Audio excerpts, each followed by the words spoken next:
So, you pissed me off a little bit the last time I had a movie to show you, because the last time I had a movie to show you, it was Prometheus.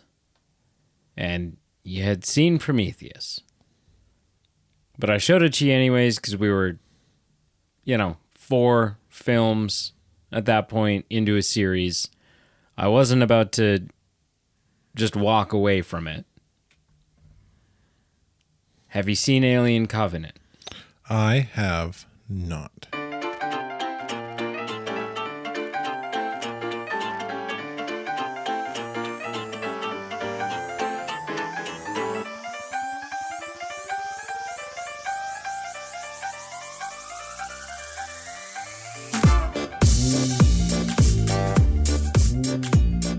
Covenant. I have a covenant. What's your covenant? Like your marriage? Covenant, my wife. I'm not supposed to. Isn't that one of the commandments? I'm not supposed to covenant your wife? I can covet my wife. Okay. I don't think so. I don't think you can covet your own wife. Both, I don't know. Both 10 Commandments wise, but also just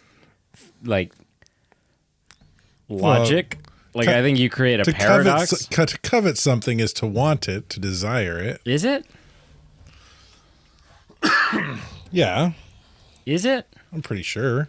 I'm 8.9% sure. I'm going to do that new thing that I do a lot of that AI. Probably pisses a lot of people off. What does it mean to covet something? To covet something means to strongly desire something that someone else possesses. Boom! It often implies a sense of longing, possesses. or even Which greed for what nobody possesses your wife, not even you. So it's, it's kind of a it's not really, doesn't work. To covet is it's someone else's property. Yeah. And I want it. You can fix your mic a little bit. It's just pointing at your chin. So point it at my chest? No. Hello and welcome to the Movie Man Podcast. We are the BD. It's way too quiet. Your microphone didn't... I don't know why you're so quick. There you go. We are So there's something to address. the BD. There's something to address. By this point, it will have already... The monkey in the room? At the time of recording, we haven't given an explanation on why are you masturbating your glass? It's all... I'm about to open up here and you're sitting there jerking off a pint glass. Cleaning the condensation off. Like that? I was using my... So, yeah. Now that you've done it again, you're like, careful, you're gonna get it everywhere. Yeah, no. Just stop. At the time of recording this, we have not posted an explanation for delays. We made a post. Pete made a post. Although you can never tell who it is that's posting. But Pete made a post saying that we had a family emergency going on the team. And that there was going to be a delay in content. There was a delay in content. At this point, it's kind of old news because 2 or 3 episodes have come out since, but those were episodes that were already recorded at the time of the emergency. Or before. Uprising. Yeah. So anyways, 5 days ago now? This would be the first thing we've done since. This is the first episode we've recorded since my dad died. Which was exhausting and emotional and horrific, and literally just meant, even though all the episodes were recorded, the act of there was just no time to edit them, right? So normally the episode would go up on a Sunday. He died Sunday night, so realistically, come Monday, I could have just been like, well, the episode's going to be a day late. I'm back at it now, blah, blah. But so he died Sunday. Today's Thursday. And today is the first, I still don't Like I'll get 4 hours into an 8-hour shift and I'm like, dude, I feel like I've never slept before. Like I'm still drained. But yeah, I don't know. We skipped a week because Yeah. I was like, I just don't have it. Just emotionally And then it was like, there's more important shit to do. I knew him really well, was close to him in my own right, and I've felt a little bit emotionally exhausted. I can only imagine, like, you're got to be way more beyond whatever I'm feeling. Well, between that and you coveting your wife. Yeah. It's been I hope she covets me. Who do you belong to? Me? My wife. Thursday nights? Thursday night she covets you. She's like, you're Brady's tonight. And, but I want you. Actually, I feel like she probably, you think she like, she enjoys so Brienne works nights sometimes because of her job. Right. And there are times, like if she's worked too many nights over a short period of time, I start to hate it. Because I'm like, I want to watch a movie with you. I want to hang out. I want to chat. I want to whatever. But every so often, she's like, "Oh, I got to go to work at 7 o'clock tonight," and I'm like, "Yes, evening alone." Right? Like video games. It is. It's an watching important things you don't want to watch. It's an important. There was a guy, I can't remember who said this, but he was talking about the success to a long. He'd been married for like many, many years, older guy. Sure. And he was talking about the success of. Oh, who was this? Come on. It's right on the tip. It'll come to me later. Steven Spielberg. No, but he was talking about the success of a long and happy marriage and keeping that flame alive and keeping keeping your relationship and your friendship and your communication with this person interesting and not like slipping into the mundane. And he said this. He says, you know what? Mixing it up in bed is important. It's important to spend time as a family. It's important to go on trips as a family. However, if you can, and your finances, like you're set up in a financial position where you can be afforded this privilege, take vacations without each other as well. Go and if you're a guy, person. go do a week camping trip in the interior with the boys. Yeah. And if you're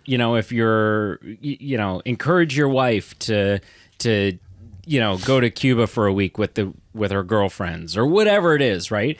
Because so much of our communication with each other is telling each other the stories of what's going on and if you're with each other constantly, you don't have any stories to tell each other because they were there for it, right? So it's like, one of the most important things in keeping that the friendship component, the communication component, fun and exciting, is create opportunity. Be intentional about creating opportunities for you to make new stories apart that the other person doesn't know about yet.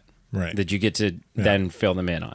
Yeah. Right. I'd say that's true. Yeah. Yeah. God, I wish I could. To answer the question you half asked, yes, she likes when I'm not home at night or something. Because I know I can verifiably confirm that because she tells so often when we're looking for a new show, she'd be like, I want to watch this.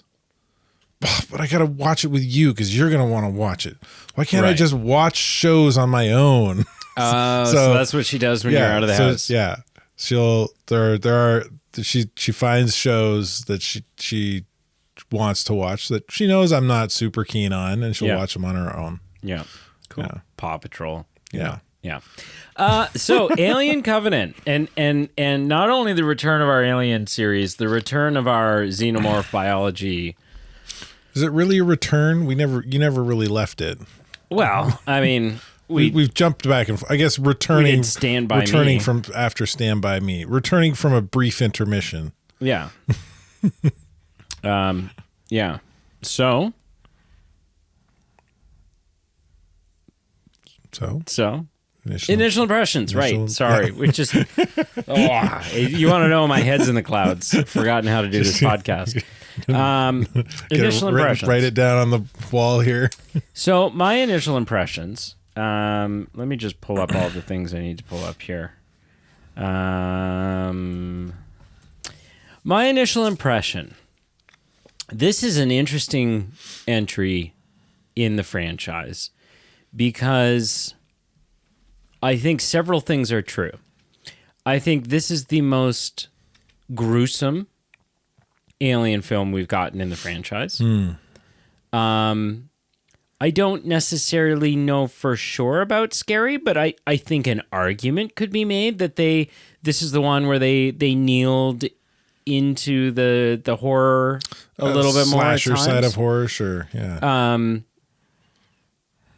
I would say that this is the most lore building or lore dumping and world expanding entry we've gotten.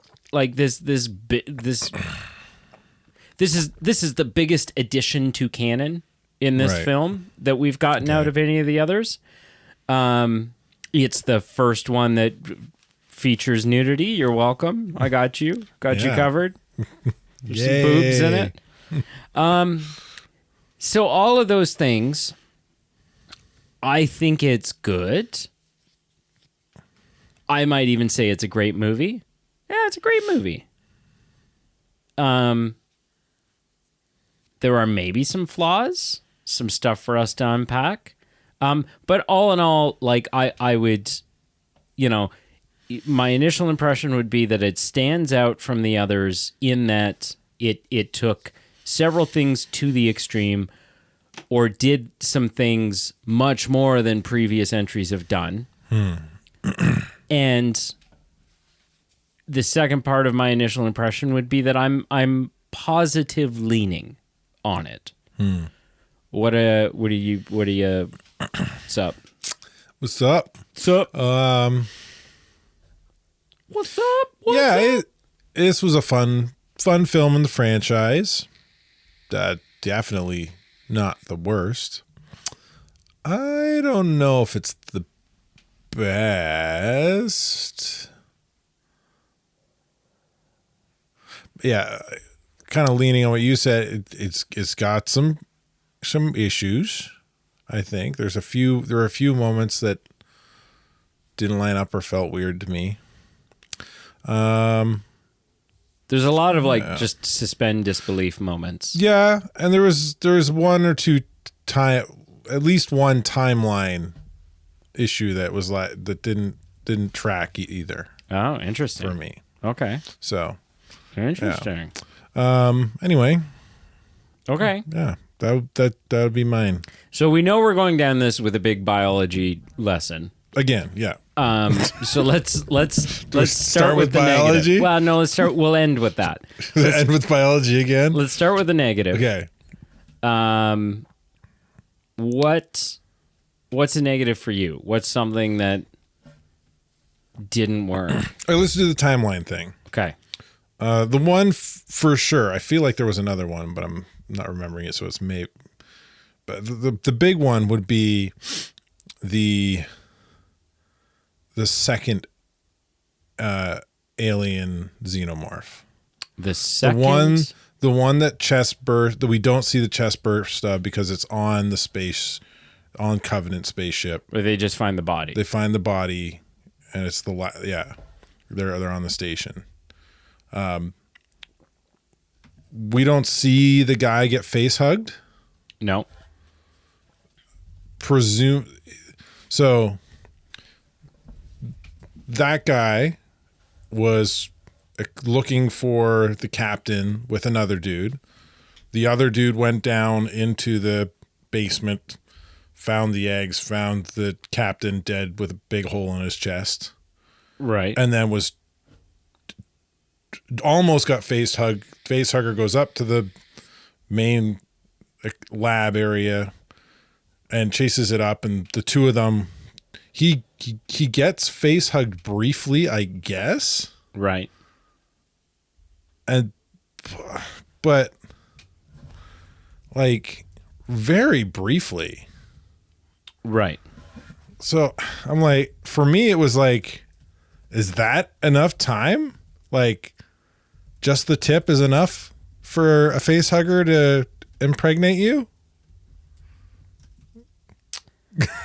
It seems unlikely to me. Like, I feel like it would have needed more time. Like, it barely got its coil around the guy's neck. So I don't know. Okay.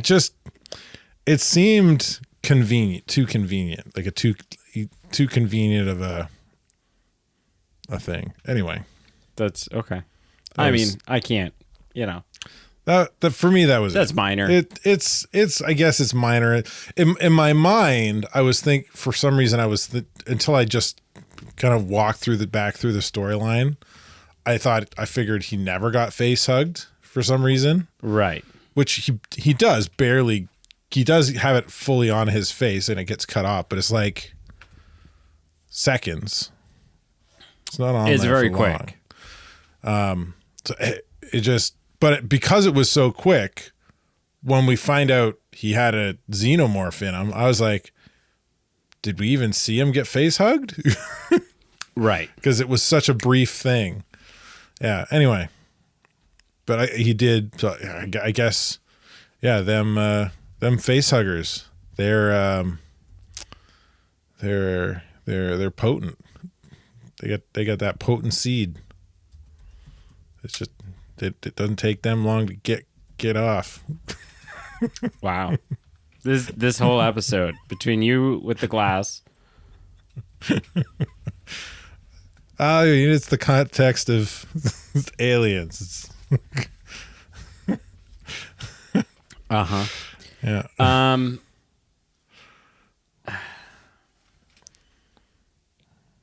So for me, there's some small things like we kind of don't address how did David end up with a body again? And it's like a perfectly. What do you put mean a body? Oh, the body that. Yeah, okay. Because at the end of Prometheus, he's just a head, right? And I guess does she take the body with him? Shaw carrying David at the end of Prometheus. Does she have the body with her? Yeah. She lowers the body down. Okay, so she took the body with her, I guess. And maybe there's some technology on the She's a scientist. She could have engineer ship, but there's no scars or anything. Like he's just even, perfectly put back together. Even if she's not, she has scientific knowledge, so she's a very intelligent woman, or what was, because she did. Yeah, but David was able to talk her through flying the ship, obviously. So it would stand to reason that David could talk her through fixing him. Right. Yeah. I guess.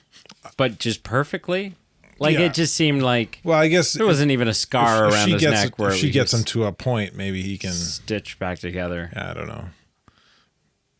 Maybe he got to a point he fixed himself. Right. Just get the upper half of his torso moving with his arms and he can do the rest. I don't know. So there's that. There's not really an explanation for the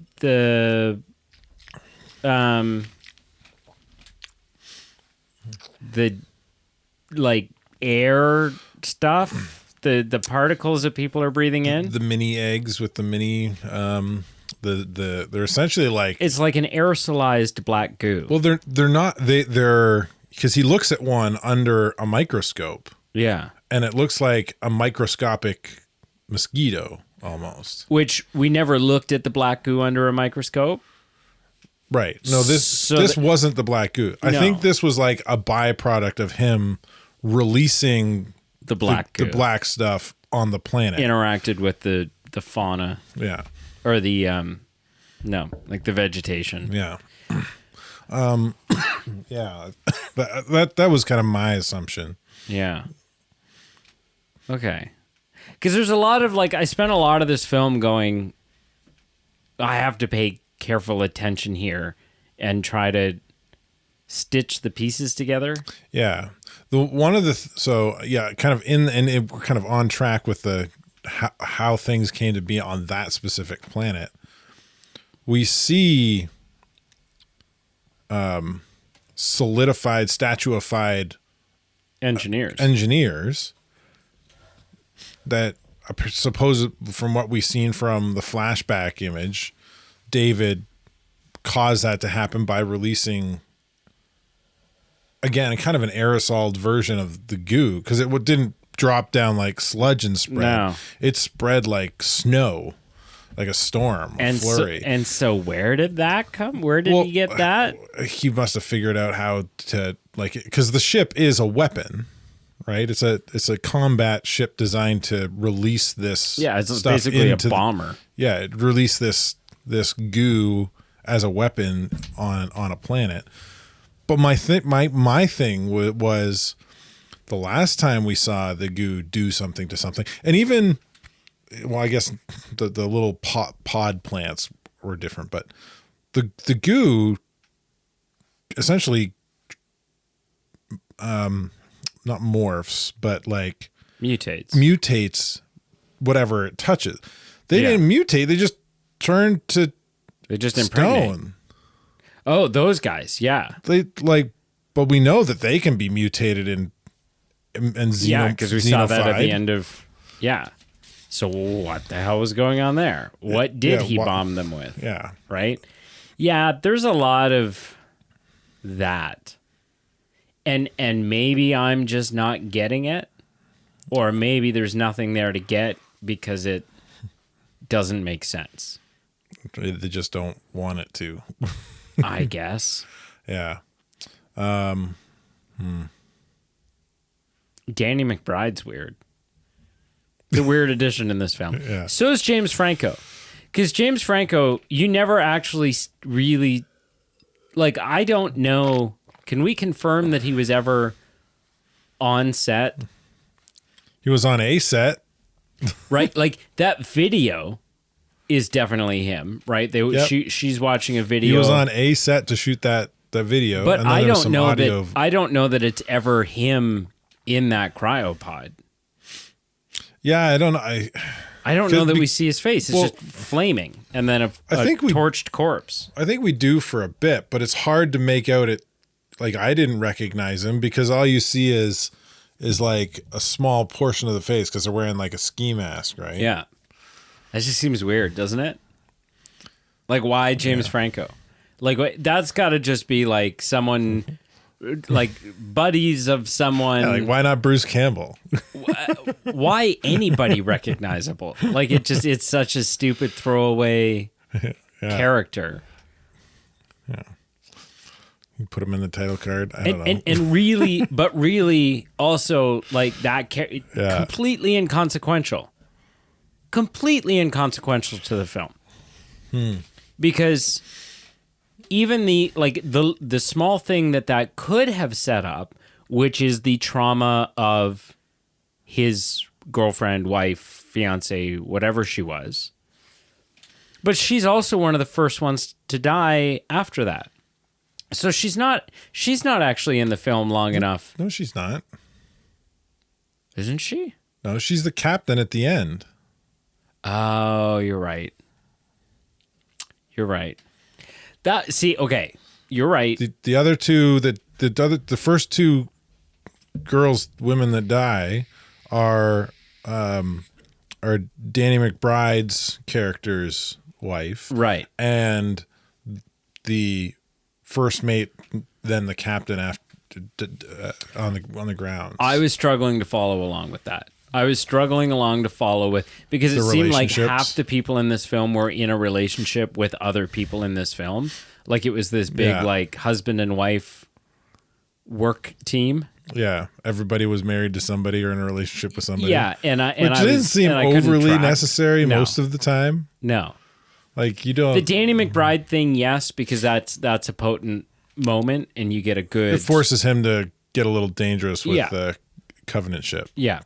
So that made sense to me. Everything else, it was just kind of like I don't get I don't get why that's happening. But I would say that's all my negatives.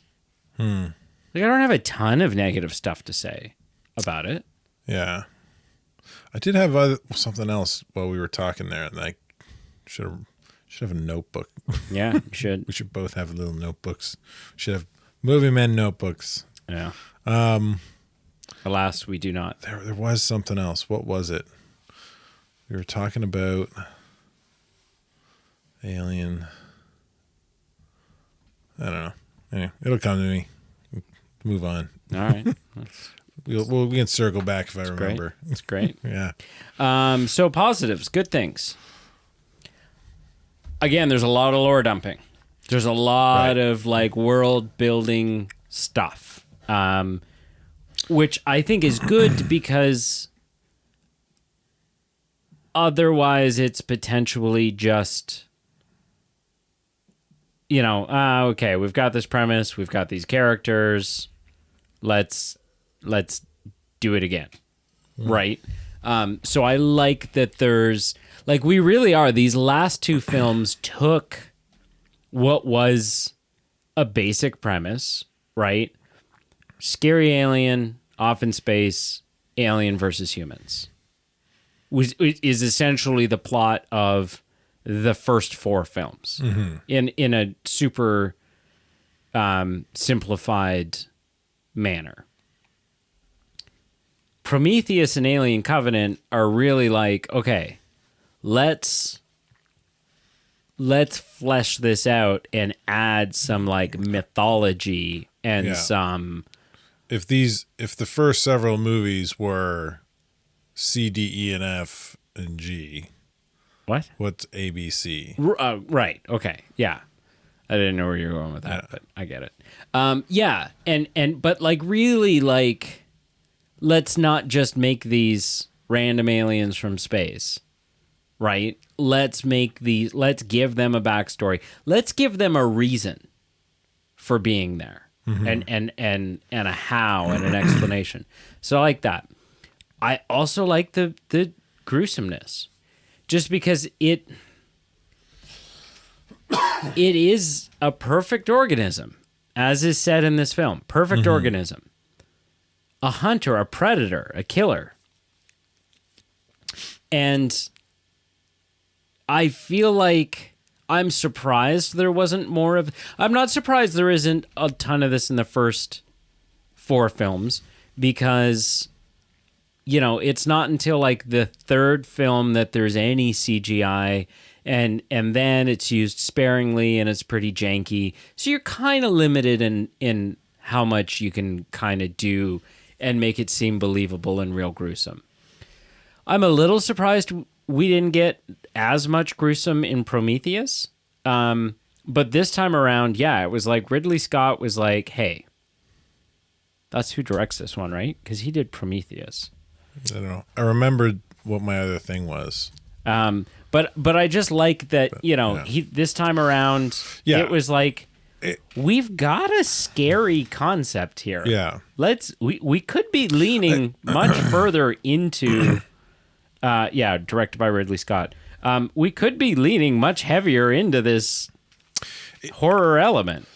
Yeah, it definitely lends itself well and works really well. And it makes the threat seem more real. Yes. It's like lightsabers in the current video games, right? Like you play Jedi Survivor and it's like, I'm swinging my lightsaber around, but nobody's limbs are falling off. Am I hitting them with a stick or am I hitting them with a lightsaber? They did in Survivor. You couldn't like, decapitate anyone, but people would lose like legs. But yeah, you weren't cutting anyone in half. You weren't. But like you compare that to like older Star Wars games, and you're like dismembering people. Oh, are you? Yeah, I Yeah. didn't play a ton of them. But what's your other? So it was the David and Michael. Walter. David and Walter. Got both the androids Michael that Fassbender's Fassbender's plays. Yeah. So David is an older model, first model technically. Not technically. Is the first model, yeah. Right? Walter, he's got some upgrades. We get to see one of the upgrades. Healing. He heals. Self-healing. I guess as long as the wound is not Probably nanotech or grievous, something. Yeah. too bad, then he can self-heal. I find it hard to set aside like the my disbelief, like get in the mindset of, oh, it's, you know, it's I can't suspend disbelief on this one issue, that the crew, or at least someone on the crew, or most of the crew, would not know and this kind of backtracks a little bit about for a few other ones. Like you would know the capabilities of your android companion, I would think. Like Probably.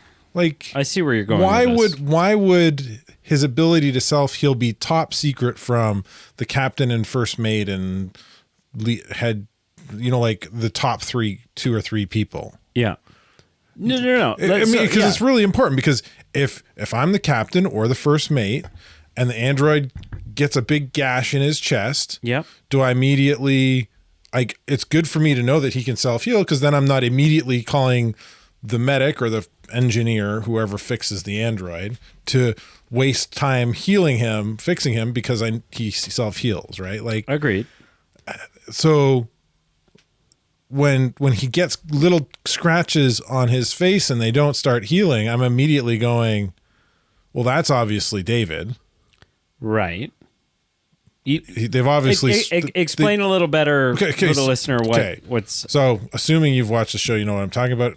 If you haven't, I'm going to spoil. We're spoiling the crap out of it, but it's a whole movie at this point. There's David and Walter fight. Yeah, and then it seems like Walter's going to kill him, but kind of we see David doing one of those reaching for a weapon things that Walter doesn't notice. Yeah, and then we cut from that fight. And the next thing we see is what we presume is Walter leaving the temple behind everybody else. Yeah. But he's got cuts on his face from the fight. The cuts aren't healing. They get back on the ship after the fighting the alien on the drop ship, and he's getting patched up by the captain, the now captain. Yep. And I'm immediately like going, well, this is obviously David, because we've seen Walter heal. And it did not take him that long to heal from getting a flute stabbed through his throat. Yep. So he should be all healed up. Yep. But it's not happening. So as a viewer, I immediately know that's not David. Yep. Or that is David. You're supposed to, I think, as the viewer. I think you're supposed to question it, potentially. Yep. But it's plainly obvious for me, in my opinion. Yeah. I find it hard to believe that a captain or first mate would not realize that. Right. Would not know that the android on our ship can heal himself. Yeah. So let's say, for the sake, because I have a response, let's say for the sake of argument that they do all know. Everyone knows, right? Even everybody knows. Walt, you know, even let's say even all 2,000 people in the pods who don't get any screen time in this film. Everybody knows, because it's like it's like the new iPhone. Yeah. Everybody knows the capabilities of an iPhone or the new 100%. Android. Or by the time we reach this point in the film, half the everyone that we know and love has been brutally murdered in front of our eyes. We're running from giant, scary alien things, and we're trying to get off the planet back onto the there's so much happening, and your mental and emotional state would be so completely out to lunch, that I think it's entirely possible. Like, if I put myself in that situation, is my subconscious or my observation skills affording any energy to noticing something like, wait a second, Walter's got a scratch on his cheek? Probably not. I would agree with you if she was not bandaging him up in a time of calm. Ooh, the danger is past. Like, they don't know that the guy has a chest burster in him. He's in med bay getting his cheek looked at. Right, she's literally stapling his cheek together, and at no point goes, wait a minute. Yeah. Or shouldn't I not have to do this? Like the meme with the little kid, wait a minute. I don't know that meme, but yeah, no, you've turned me around. Yeah. At first, I was going to go, no, it makes total sense. Yeah. If in the heat of the moment and they're still running for their life, absolutely, I'd agree with you.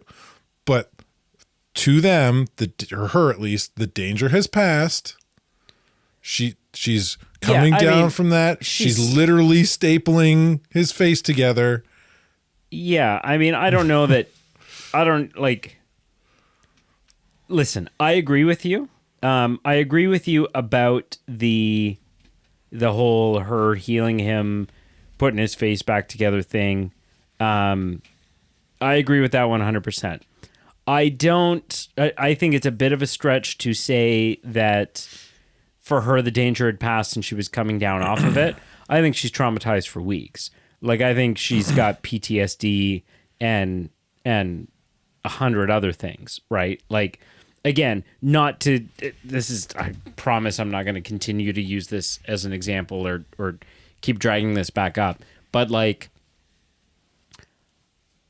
you know, a week ago, I watched my dad die in a not violent, ripped apart, awful kind of way. Yeah. And at work, I am functioning, but I'm not at 100%. No. I'm very forgetful. My memory is completely screwed right now. Right. So, like, all that to say, 3 hours later or less, I think her state is her mental. There's still an argument to be made that, like, that she wouldn't be picking up on things that were so stupidly, painfully obvious. However, because also it's like, when's the last time any of them got sleep? They're probably up for 48 hours at this point, which means your mental state is deteriorating. Yeah, 24 bare minimum. But it does still feel like a stretch that she didn't notice that. Yeah, especially since he heals really. Like, as soon as the flute is pulled out, we can see the hole close. Yeah, like the surface level healing was almost. Oh yeah, no, I'm saying it feels like a stretch that she would not have clued in on it. Anyway, so that was the other thing that really bothered me. Guy Pearce is in this as Peter Wayland. Oh yeah, as the younger version of the old guy that we see in Prometheus during a flashback when they're sort of like setting up David's existence. I guess I don't really know the point of that opening scene. Guy Pearce. I know who he is. I need a face right now. Guy Pearce. There he is. Yeah, you ugly mug. Yeah. Killiage or whatever his name is from the fake Mandarin. Yeah. The fake Mandarin. Anyways. The fire-wielding guy from Iron Man 3. Yeah. The extremis guy. Yeah. Yeah. Do we talk biology? We're jumping to let's talk do we- biology. So I have just curiously. So this is the prompt. I'm going to read this. Is this another This is ChatGPT. Okay. Let's before we jump into AI, let's have a conversation about what the different xenomorphs we see in the different stages that we do see. I mean, So we see the classic egg towards the end. egg face hugger chest burster xenomorph. Yeah. We see the newest one we see The back burster / vomited up thing. gets out any way it can version, Yep. which starts and looks like some kind of fungi, but also kind of like the alien egg a little bit. Yeah. Kind of a ovally eggy looking shape, And with a they're hole in the top. They're paler, like they're almost Yeah. albino. Yeah, and then they release a puff of smoke that swirls around. Yeah. and I think that's it. and Just they're those like two. little microscopic mosquitoes that Yeah. gestate. I feel like it's just those two.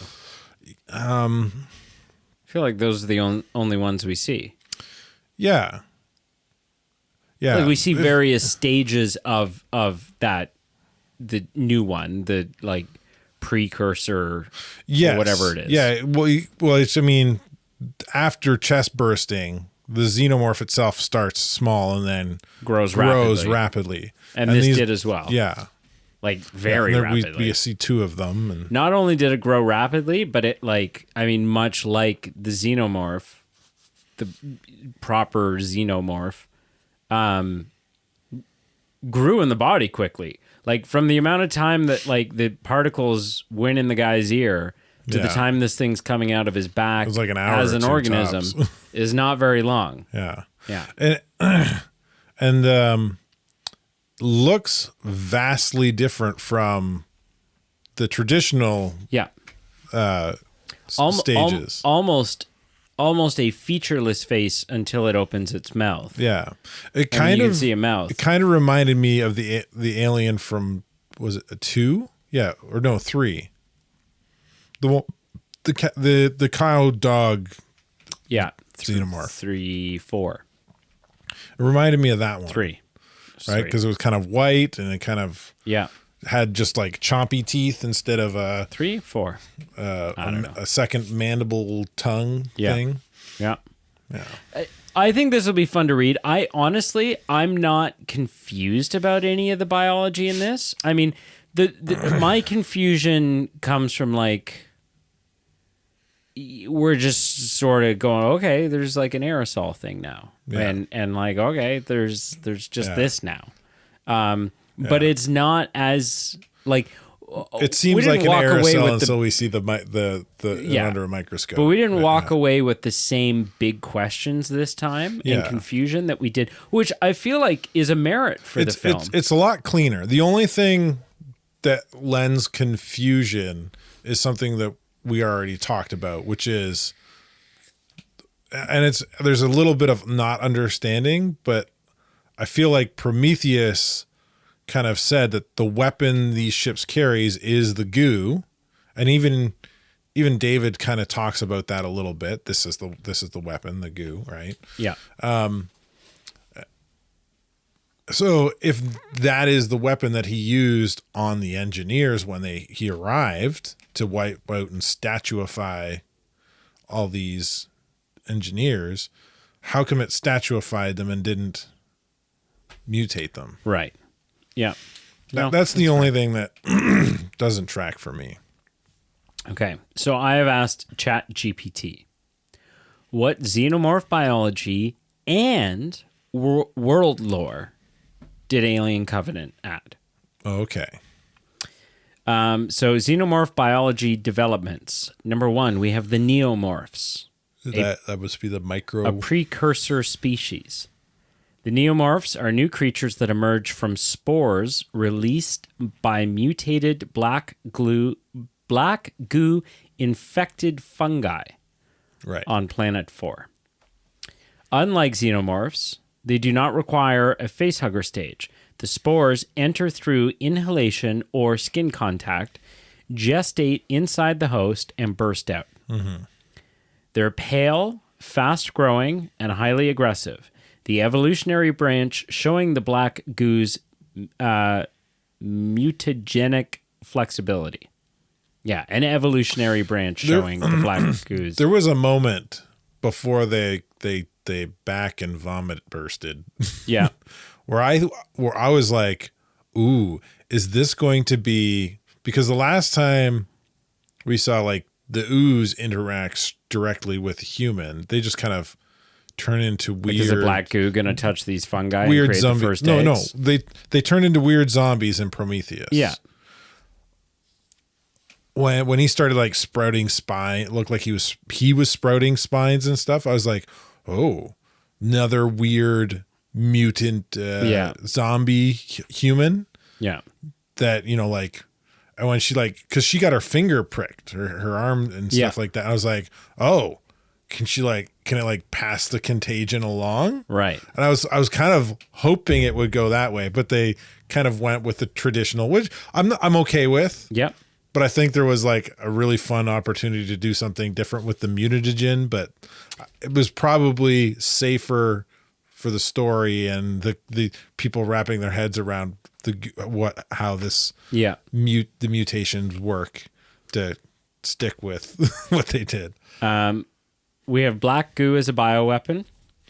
The black goo first seen in Prometheus is clarified as a genetic accelerant bioweapon capable of destroying or reconfiguring ecosystems. On Planet 4, David unleashes it on the engineers, annihilating their civilization and causing mutations in native life forms. David mutates the life forms, but not the engineers. Yeah. For some reason. David, the android from Prometheus, is revealed to be the creator of the classic xenomorph.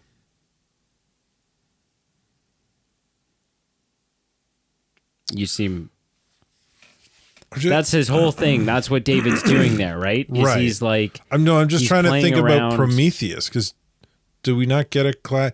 I guess the closest we get to a classic xenomorph is the engineer xenomorph. Yeah. That comes out, Yeah, which is not the classic xenomorph. It's an engineered version. Yeah. So okay, yeah. David so is the creator, not nature and not the engineers. David plays with the black goo to create what he deems as the perfect organism. Right. He experiments with the black goo and local wildlife, breeding increasingly lethal organisms. He merges neomorph traits with facehugger/egg development, creating the protomorph, a transitional version of the iconic xenomorph. Did we have eggs in Prometheus? No. Didn't we? No. It was just the goo. Just the goo. How did we get the massive face hugger? Where did that come? It came out of what's her name? She surgically removed it from herself. Yeah. How did she get impregnated by it?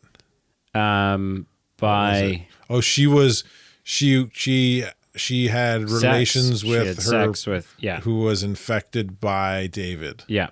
He put it in his drank champagne. the drink and they did the deed and she was impregnated by him. Okay. Yeah. David uses Shaw's corpse for experimentation, hinting at horrifying biomechanical fusions. Uses her corpse. Yeah. All right. We saw her there. No, that's an open. interesting way for them to put it. Because we definitely see the corpse and we definitely see that he's experimenting with it. But they're saying from that sentence, it doesn't sound like he killed her. Yeah, I mean, I think that could be a misinterpret. ChatGPT, right? I'm pretty sure if I said to ChatGPT right now, wait a second, didn't David kill Shaw? It would go, oh, I'm sorry, you're absolutely right. Blah blah blah. Right? Like that's just how AI seems to work. just tell you what you want to hear. You can point out, well, no, but you can point out issues to it. And then accelerated life cycle. The protomorph's gestation and growth are dramatically faster than in earlier films, and the facehugger can implant an embryo in seconds, and the resulting xenomorph reaches full size within minutes or hours, more akin to a weaponized parasite. And then lore, universal dumpy stuff. David's role as a creator. David sees himself as a godlike figure with disdain for both humans and engineers.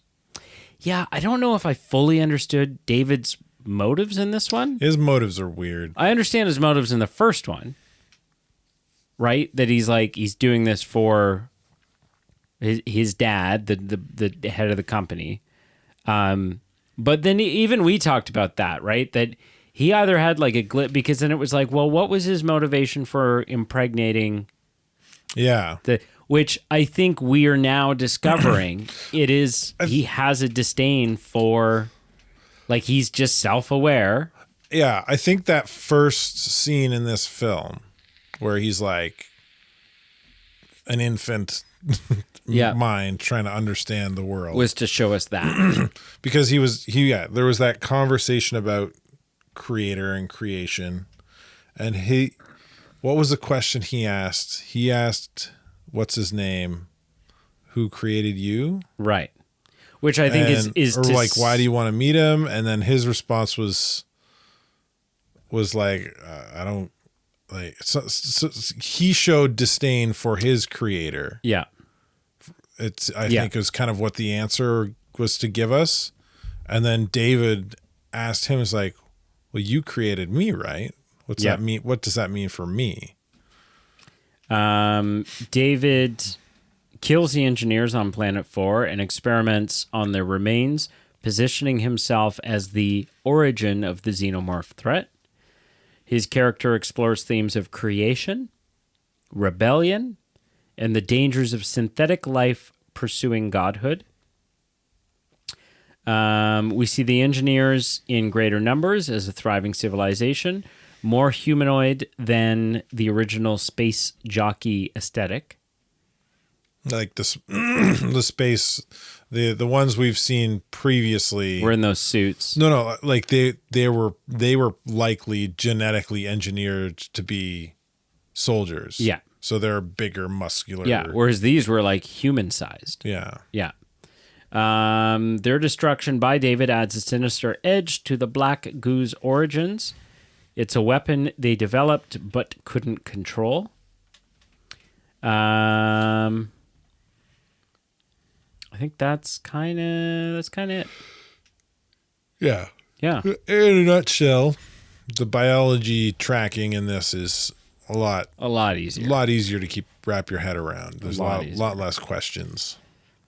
And Prometheus just was like, okay, wait a minute. We've seen a lot of different things happen in this episode. A lot of new aliens here. And I can't remember, but I don't think there's a ton of biology like expansion that happens in the next one in Alien Romulus, just because that happens between Alien and Aliens. Right. So it's like you're kind of pigeonholed into. So, I have a biology question, factoid. So we have the last scene we see is David regurgitating two facehugger embryos. Embryos? They're not in an egg. No.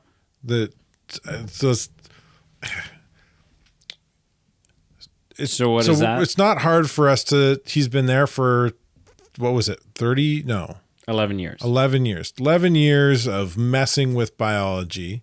We'll give him, we'll give him 1 year of travel time. 10 years of messing with. He does say 10 years. Say 10, yeah. So 10 years of messing with biology to create the egg and the face hugger. Yeah. And he's just missing one key component, which is his words. Yeah.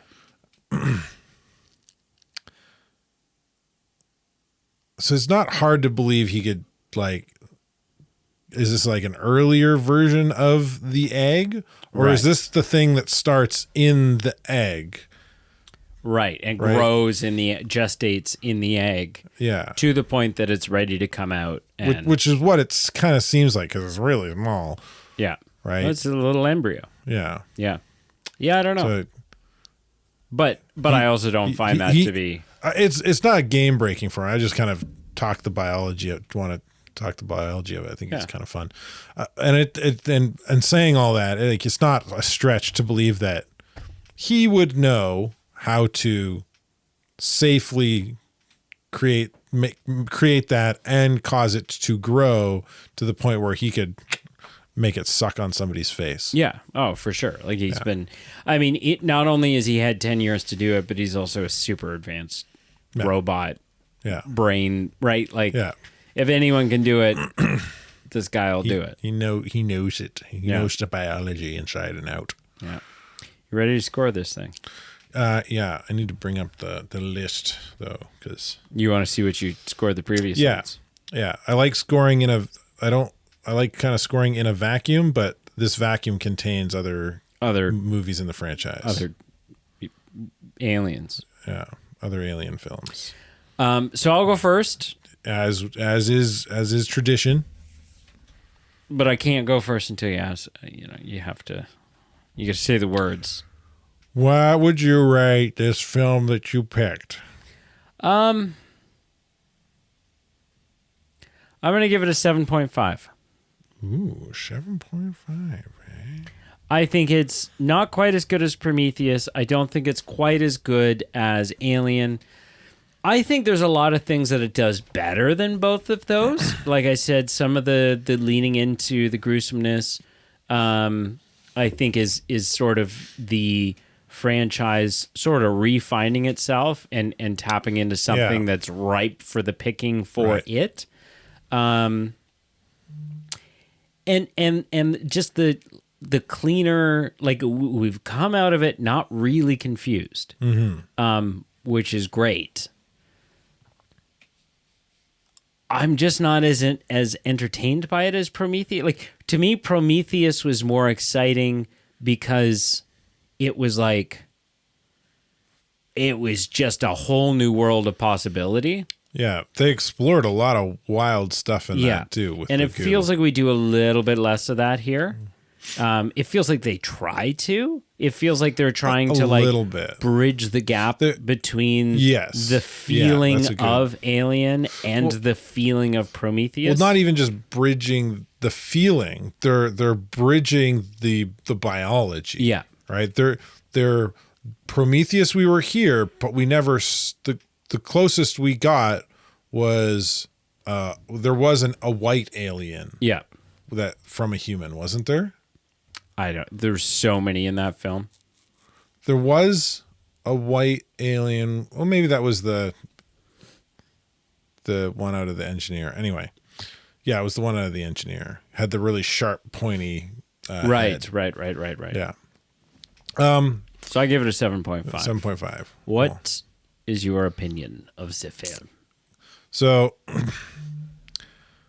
yeah, I said it. In my initial impression, I said this is not the best, and after conversation, I would still stand by that. So, I had the best movie so far as Prometheus. I gave it an 8. An 8.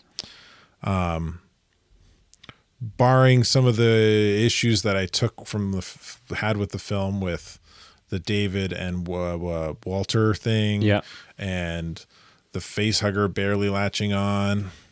Not one of them's not as major, but still seems a little odd. The face hugger bit. Yeah.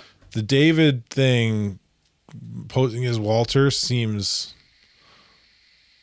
a pretty big stretch for me. Like, it's hard for me to suspend disbelief on that one, because like as soon as I seen the scars not healing, it was like an immediate, oh, this is David. Yeah. And then from that point on, anytime somebody's looking at him, I'm like, did they not know?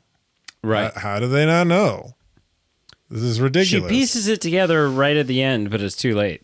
But she pieces it together at the end because he doesn't respond to her question about the cabin. Yeah. It's got nothing to do with his face not healing. Yeah. Which just seems odd that she would not know that Walter could heal. And again, I think she probably does. It's just, Yeah, I don't know. And anyway, I think that hurts it. The other issues we talked about, I think, compile on that, which there weren't a lot. No. So I'm gonna give it what I gave a couple other films in the franchise. I'm gonna give it the same score as Alien and Aliens, which is a 7.5. Same as me. We're agreeing. Yeah, Just like that. just like that. Which, believe it or not, gives me an average of 7.5. Mm-hmm. Which is I don't believe it. 0.4 below you. Because we have so for anyone who didn't listen to our Stand By Me review, What are you doing? we have started anew with our scorecard here. We have completed a year of showing each other films. And so we thought, yeah, you know what? Maybe every year we'll start the scorecard clean. Yeah, Round 2, 2.0. I spanked Carl in round 1. And so far he's starting with a little bit of a lead here. Yeah, you're starting with a kind of a bit of a handicap because you're kind of forced. Yeah. You're the completionist in you is forcing yourself to. Well, it's just a fun journey we've been on. But it sucked to not. I'm not worried because like last week was a little bit of a fluke in that you showed me a nice last week when you showed me Stand By Me, that film is considerably different than the types of films you normally show me. Yeah. Normally dumb older comedies Is a heartfelt or stupid coming of action age. flicks. Yeah. And neither of those really do it for me. So I'm not worried because I know eventually you're going to run out of these things. You're going to run out of the Stand By Me's. Yeah. And then you're going to be like, now we got to watch The Last Action Hero. Yeah. And I'm going to be like, okay, dude. Oh, that. Eventually, we're gonna. I think this year we'll definitely probably do an Arnold run because I only showed one Arnold film. Nope. 2? At least 2. Commando. Oh, Commando. We did Commando. Yeah, I forgot about Commando. Yeah. We did Right. Commando. We did. Okay.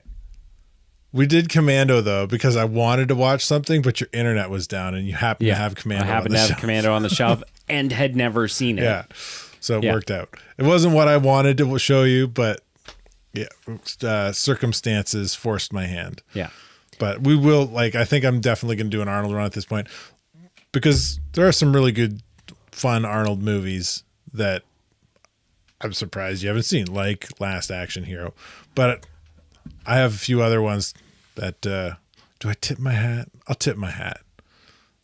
Next week, we're going to see The Never-Ending Story.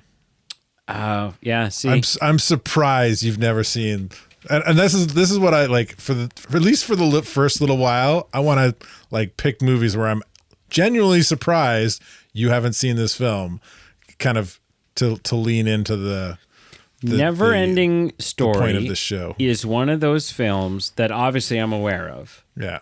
Have never seen, and am aware that I probably I'm aware of the zeitgeist around it. There's a whole generation, myself included, of people who watched it at a fairly young age because it was kind of touted as a kids, young adult, young preteen, teen movie. But it's got some horrifying moments in it that just melt your heart and then tear it into pieces and then step on it and light it on fire. There's 3 films. I only know of 2. Third film, Never-Ending Story 3, came out in 1994. The first one is the big one. The other two, I don't think were. And has Jack Black in it. The third one? Yeah. The third film in the series has an original plot. So it sounds like it's maybe not connected to the first two, like, super directly. Yeah. My take on my prediction going into Neverending Story, I don't think I will be middle of the road on it whatsoever. My guess would be that I am either going to walk out of Neverending Story ranking it very, very high. There's 4 of them? Which one did you say Jack Black was What do in? you mean there's 4? On IMDb, it's got 4. No, there's only 3. Oh, this third one is in some foreign language. Look. I mean, on that one it is, not on mine. Die Unching Gusting Godok the third du Rukdug. Yeah, I don't think that's what it is. No, the third one is definitely not. The third one has Jack Black in it. It's not a foreign film. What's the third one called in that? Neverending Story 3. Why does this one say? I don't know. You're on some weird site. I'm on IMDb. Yeah, well, you're on the weird version of IMDb. Anyways, as I was saying, jackass, I'm either going to rank Neverending Story really high, or it will miss me entirely. And the fact that I have no nostalgic connection to it is going to hurt it severely. And I'll walk out of it being like, that was a 3. I think it'll either be a 3 or an 8. Yeah, my prediction would be you'll be 7 or up. Okay. Yeah. All right. I don't think you're going to give it any less than a 7. What'd you watch? Oh, I watched some stuff. Okay.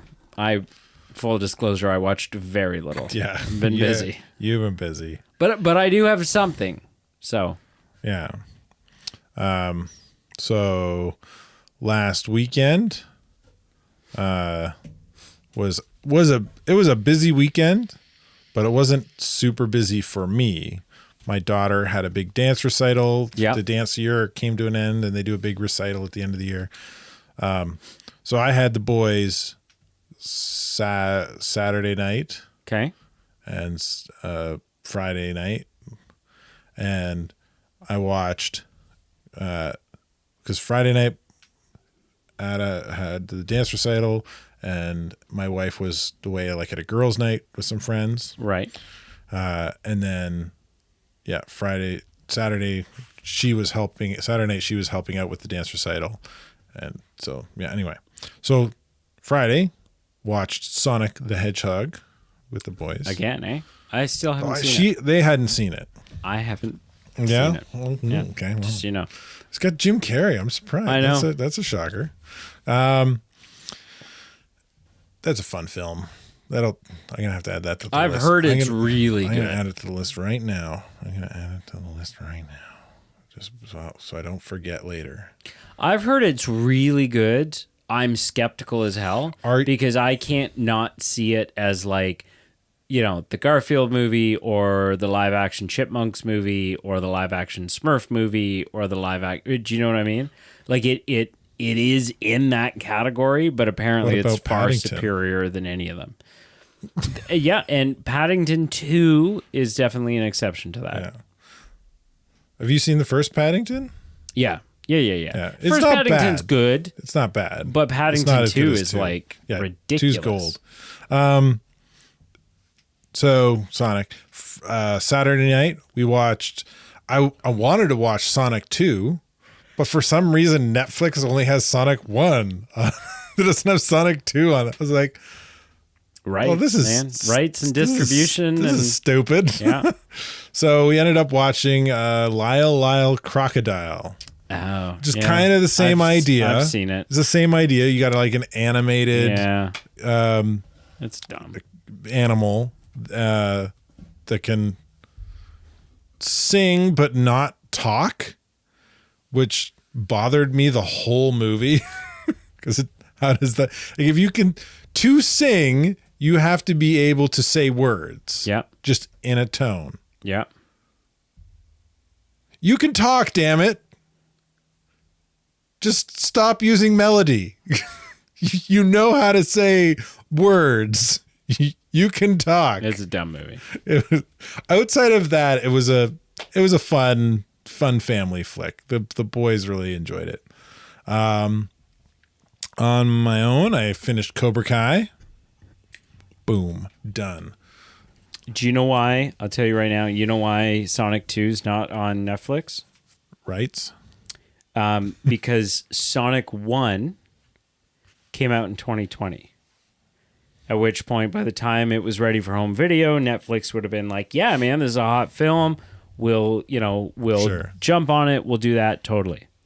Sonic 2 came out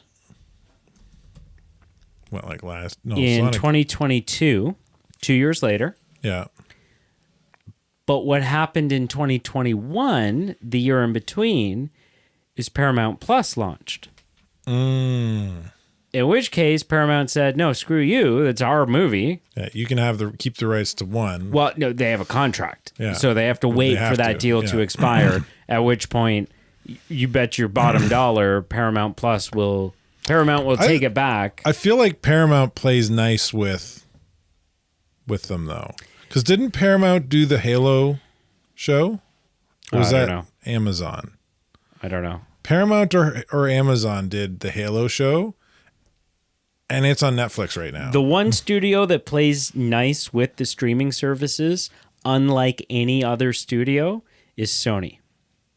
Because Sony is like the last remaining studio that has not launched their own streaming service, and they've been perfectly clear about it. They're like, Why would we? Yeah. Yeah. There's a ton of other it's genius. There's a ton of other services out there that Yeah. want to buy and license our stuff.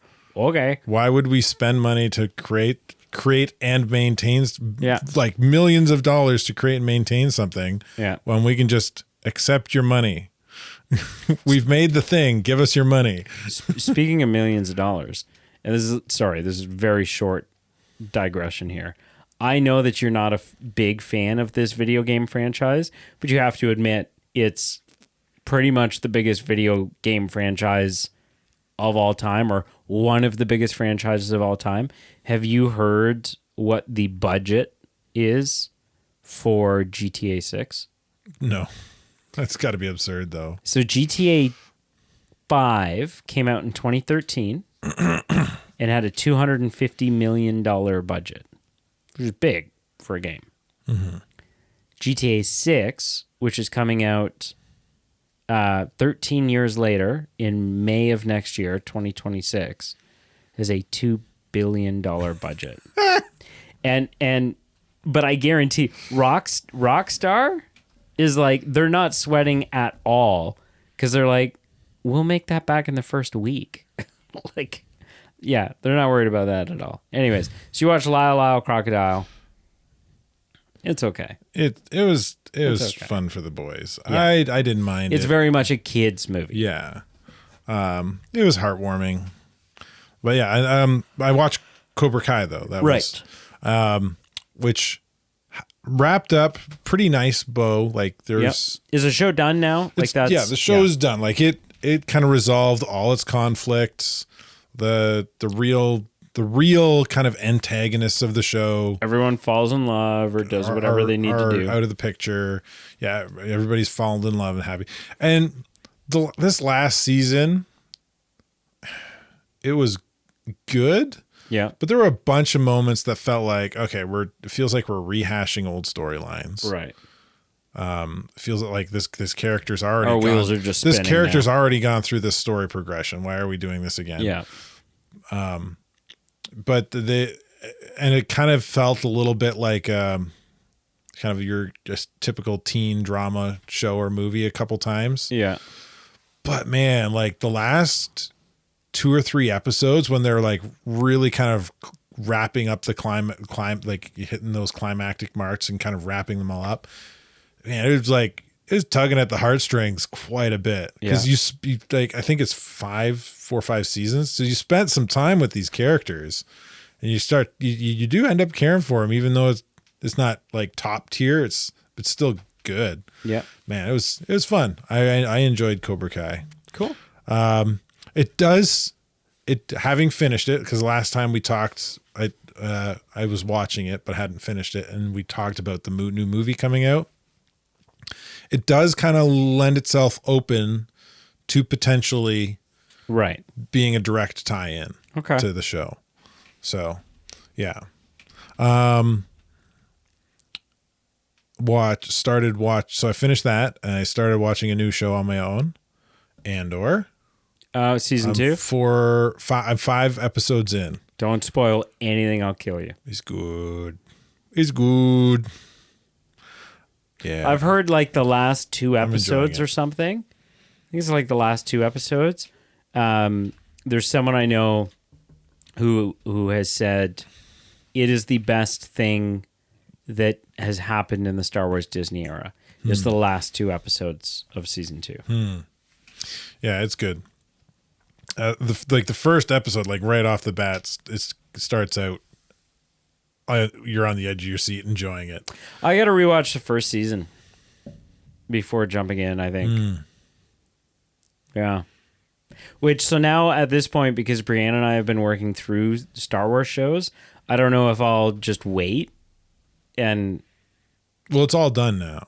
No. But I mean, I don't know if I'll just wait until we get there. Oh, yeah. Because you're working your way to that point anyway. Yeah, we're gonna hit that mark anyways. So. You might as well. Yeah. And then still watching Mad Men with the wife and Coveted wife. like yep, and watched a stand-up special. Oh. My current favorite stand-up comedian. Oh yes. Bert Kreischer. I don't know if you mean current. We're going on 10 plus years. He's still current to my current favorite. Like Right. Yeah. Yeah. Yeah. I like him. He's certainly not close to being my favorite, though. So this special specifically, in my opinion, it started out weak because he started out with pretty lowbrow comedy talking about sex and Yeah. that kind of he does a lot of he's pretty animated, so he kind of acts out whatever he's talking about, but then he also does some sound effects to it too. So he's like talking about like watching his wife giving him a BJ, and he's doing like with Yeah. and it's just like there's some funny stuff there, but it's pretty lowbrow, and it makes me a little bit uncomfortable because of my own sensibilities. But there is some humor there, and so the first half was pretty rough to get through for me. It was fun, but not. There was a few moments I was like, maybe I'm done with this.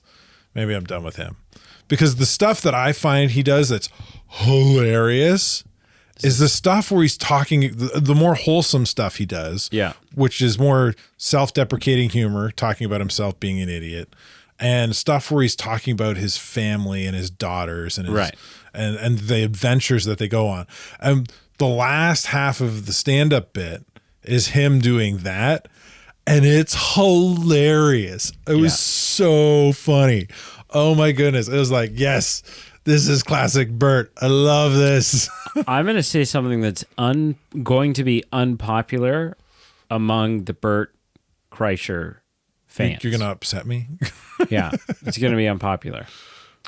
When he first hit the scene, I mean, I shouldn't say when he first hit the scene, because most, like 99.9% of comedians are on the scene, but nobody knows they exist for many years of their career. But when he first started to get big, like when the I'm the Machine bit started making the rounds on the internet, I agree that the whole shirtless gimmick that he does was genius. It was genius because Yeah. it set him apart from everyone else. And you know, now in 2025, I think it's played out. So he was actually in comedy circuits. He was actually famous before the Machine story blew up. Sure. Because the National Lampoon's Van Wilder, Yeah. that film. Have you seen that film? Yeah. That's based on him. Is this verifiable? This is verifiable. I watched an interview where he was talking to somebody about it. Well, I mean, I need the story. I need to hear it from someone who actually the story made the film. He sold the rights to that story of his life, his life, and it was like he had this. I can't remember if it was him that made the script or him and another comedian, but he shopped this script around. The movie was loosely inspired by a 1997 Rolling Stone article about Florida State University alums and future stand-up comedian Bert. Okay. Yeah. Anyway, yeah. he actually has never seen the film. What? In the interview I watched where I found out the information that That's it always was so loosely dumb. based on I him. think that's so No. dumb. His reasoning is that he's hoping that one day Ryan Reynolds will invite him over to his house to watch the movie. He wants to watch it with Ryan Reynolds. That's so dumb. Oh man, he's getting like famous enough that it could potentially happen. Oh, sure. I mean, I enjoy. I don't really like his stand-up. And like I said, I think the whole shirtless thing's played out. But I like every so often I'll throw on his podcast where he like cooks in his kitchen for whoever he's interviewing. Yeah, that I think is fun. That's a fun show he does. That I have fun with that. But his actual stand-up, it's all just a little for me. But yeah, like I said, I don't think his comedy is the funniest thing about him. I think his storytelling, right, and his delivery, the storytelling and how he delivers that story and tells that story is just, it's hilarious. Did you watch anything else? That was it. Okay. What did you watch? Two things. Also, it's thundering and lightning out. Hopefully we don't lose power. Let's go quicker. Good thing I only have two things. Watched. So we didn't have time. I don't know if you could hear that on the thunder. It'd be cool if they could. I don't know. We wanted to watch. Brianna and I wanted to watch Star Wars. When was this? This was Sunday night. This is Sunday night after everything went down. We got back home. It's like you wanted to turn your brain off. 11:30, and I was like, I got to do something. I can't just go to bed. Yeah. I was like, I got to do something. Decompress. The next thing, technically, that we're supposed to watch Star Wars wise is Solo. Mm-hmm. There's no way we're about to start a 2-hour plus movie, right? Right. I mean, I was willing, but Brian was like, "Nah, it's not happening." So I was like, "Okay," and I'm looking at it, and I'm like, "We could watch Tales of the Empire. Yeah. We could start that now." Yeah, because that jumps around the timeline anyway. It jumps around. So that's what we did. We watched the first episode of Tales of the Empire, which the first episode is all about what's her face from Ahsoka and the Mandalorian universe. When she's still on Dathomir with her Night Which Sisters. I don't know that I remembered that she was a Night Sister. I mean, I'm sure they reveal that. No, it was a big part of of Ahsoka. I just didn't remember that she was a Night Sister. It was for not some a- reason. It was not super clear in The Mandalorian when we first meet her. Because that's when we first meet her. We just kind of know that was a Imperial agent, and there may have been a mention of it, but it was more of like a throwaway thing. But in Ahsoka, it's a huge part of her character. Right. Okay. Because they end up traveling to that other planet in a distant universe, different solar system universe, and there are 3 Night Sisters there. Right. That they were using force magic to communicate. Yeah. And, No, you're right. So we watched that, and then last night, because everyone just sort of needed a break from all the chaos, Mom came over to return to our movie watching routine. She needed some decompression, and so we finished Ghostbusters with Ghostbusters: Frozen Empire. Nice. Of the 4, it's the worst one. Worst one. It's not a bad movie, but it just gets a little goofy. Your mom has not been huge on the films either. She liked Afterlife the most. And she liked Frozen Empire. For me, Frozen Empire just got a little goofy. Like they just tried to. I wonder what did she get into? Tell you about like what it was about those that she liked better than the original? She says her favorite thing about the movies is the siren on the car, and I'm like, yeah, that's valid. I want because the newest 2 are all wrapped up in family, and there's a real sense of family driving the story. Yeah. And I wonder if that's what sold it for her. Could be. Where the first 2, it's just like 4 buddies. Really 3 buddies and some random dude until the second one. I was going to play something from YouTube, but then of course there was an ad. About killing dragons.